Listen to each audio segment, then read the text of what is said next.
Halo,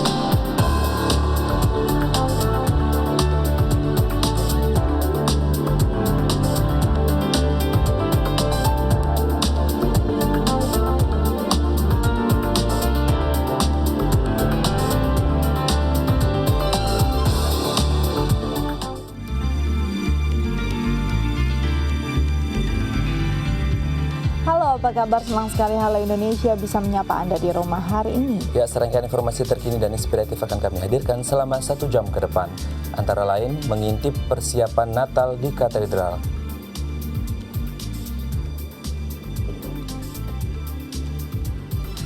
Ada pula himbauan Menteri Pendidikan dan Kebudayaan Anies Baswedan untuk para blogger agar menggunakan bahasa Indonesia.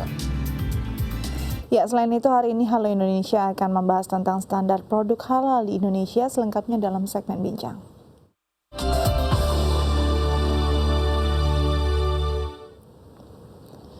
Menjelang perayaan Natal 2015, Gereja Katedral mulai melakukan persiapan, salah satunya dengan memperbaiki bangku yang digunakan jemaat saat ibadah. Perbaikan ini meliputi sandaran bangku yang terbuat dari rotan dan dianyam kembali oleh pengrajin anyaman.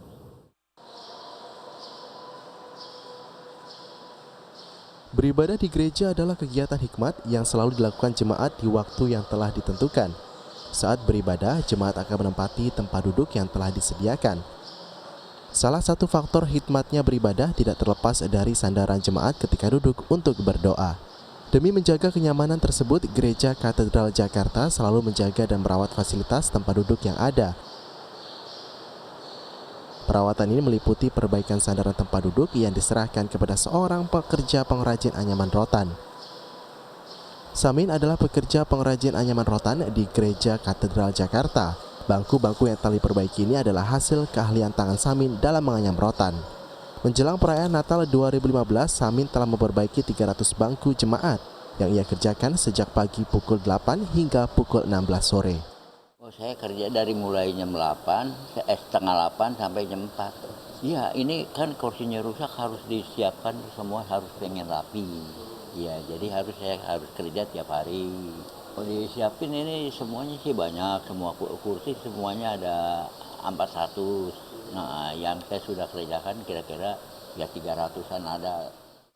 Meski terlihat sederhana dalam menganyam rotan, namun ternyata dalam pengerjaannya membutuhkan ketelitian untuk menciptakan tempat duduk yang nyaman untuk para jemaat gereja ketika beribadah. Ahmad Effendi, Khairuddin, Da'ai TV. Ya, selain melakukan berbagai perbaikan, Gereja Katedral juga menyiapkan berbagai ornamen khas Natal. Ya, Gereja Katedral Jakarta tengah mempersiapkan replika pohon Natal yang terbuat dari rangkaian tanaman hijau. Seperti apa persiapannya? Berikut selengkapnya.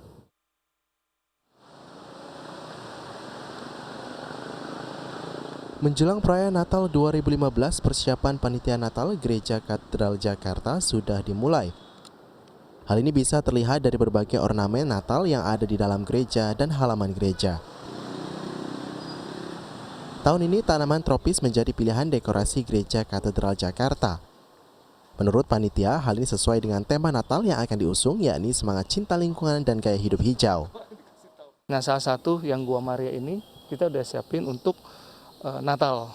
Nah, ini sudah kira-kira 95% sudah selesai dekorasinya, tinggal tambah dengan bunga-bunga hidup.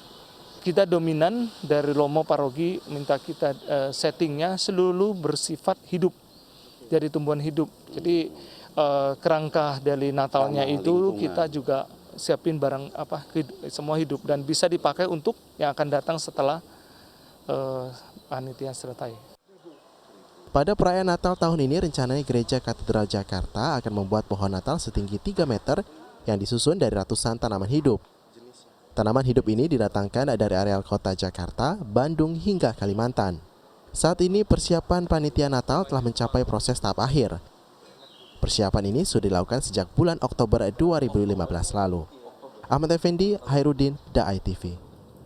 Kita beralih ke informasi lain. Menteri Pendidikan dan Kebudayaan Republik Indonesia Anies Baswedan menghimbau agar masyarakat terus memperkaya kosakata bahasa Indonesia. Ya, himbauan ini disampaikan langsung oleh Anies kepada sejumlah blogger yang berlangsung di salah satu pusat perbelanjaan Jakarta Selatan beberapa waktu lalu. Berikut informasi selengkapnya. Menteri Pendidikan dan Kebudayaan Republik Indonesia Anies Baswedan menghadiri kegiatan Kompasianival di Mall Gandaria, Jakarta Selatan.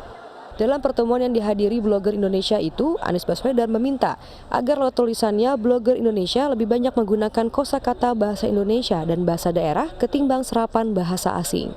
Tulisan yang mudah diakses lewat internet dapat secara luas memperkenalkan kekayaan bahasa daerah dan bahasa Indonesia kepada para pembaca.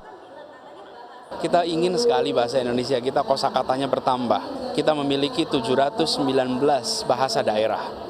Dan bahasa daerah ini bisa diserap untuk menjadi bahasa Indonesia. Daripada kita menyerap bahasa asing, seraplah bahasa daerah. Tadi saya sampaikan contohnya, tsunami misalnya. Itu adalah bahasa dari kosakata Jepang diserap ke bahasa Inggris, diserap ke bahasa Indonesia. Saat ini, pengembangan bahasa akan terus dilakukan oleh pemerintah. Pada tahun 1953, kosakata bahasa Indonesia di Kamus Besar Bahasa Indonesia berjumlah 23.000. Setelah berjalan 62 tahun, kini Indonesia memiliki 92.000 kosakata. Jumlah kosakata tersebut belum ditambah dengan bahasa-bahasa daerah yang sangat beragam di Indonesia. Justru kita menargetkan bisa naik 2 kali lipat dalam 4 tahun ini. Jadi kita mengundang pada semua, karena memperkaya itu harus kita semua memperkaya.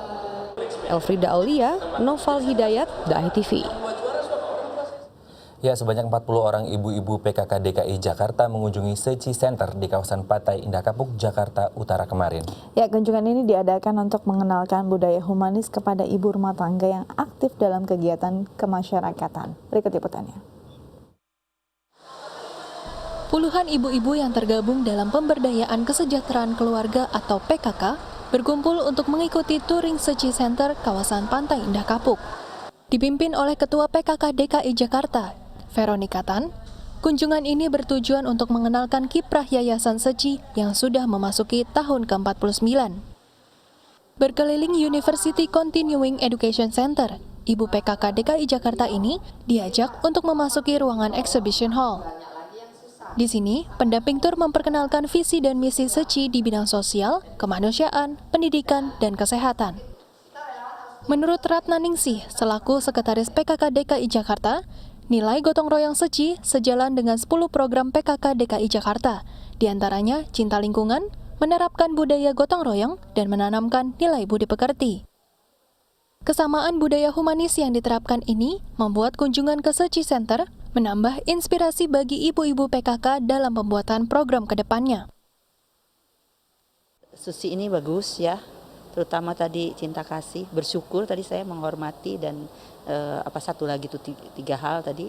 Ternyata di aplikasinya keseharian begitu membumi ya, artinya hampir sama dengan apa yang dilakukan oleh PKK. Jadi ibu-ibu ketua ini ingin ibu-ibu pengurus ini belajar.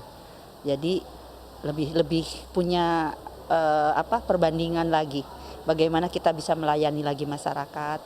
Paling enggak kita mempelajari lebih dalam nilai-nilai kehidupan yang tadi diajarkan, kita bisa terapkan kepada keluarga yang ada di Jakarta. Karena kita PKK kan berharap program yang ada di PKK untuk peningkatan kesejahteraan di keluarga itu kita bisa coba lihat dari yang sudah dilakukan di sini, kemudian mana yang kita bisa ambil, mana program yang sama dengan kita ajak untuk dibangun di masyarakat.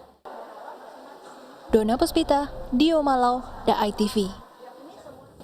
Selanjutnya kita akan membahas tentang standar produk halal di Indonesia, namun setelah jeda berikut tetap bersama kami di Halo Indonesia.